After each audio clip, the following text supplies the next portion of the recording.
মুশফিকুর রহিম চোটের কারণে ছিলেন না টাইগারদের ওয়েস্ট ইন্ডিজ সফরে। চোট থেকে ফিরে ছন্দে ফিরতে খানিকটা যেন মরিয়া এই ব্যাটার। তাই ফরচুন বরিশাল কোচ মিজানুর রহমান বাবুলের সঙ্গে চলল মুশফিকের আলোচনা, যেন বিপিএল এর প্রস্তুতিতে না থাকে কোনো কমতি। শীতের সকাল, তবুও পিকেএসপিতে উষ্ণতা ছড়িয়েছে তামিম, মুশফিক, শান্তদের মতো সুপারস্টারদের উপস্থিতি।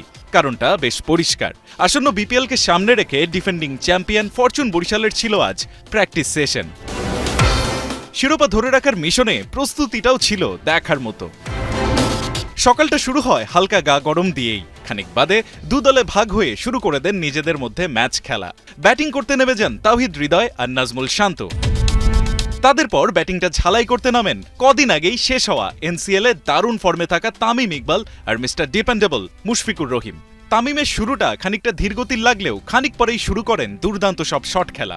সমানে পিটিএ বলকে করছিলেন সীমানা ছাড়া। কম যাননি মুশফিকুর রহিমও, মেরেছেন একের পর এক ছক্কা।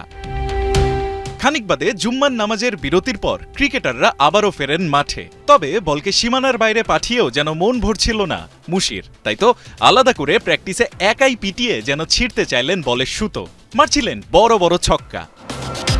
বরিশাল ব্যাটারদের এমন দুরন্তপনা চলেছে বিকেল পর্যন্ত।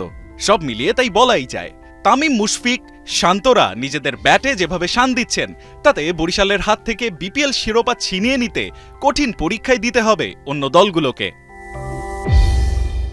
রায়ান আহমেদ, ৭১।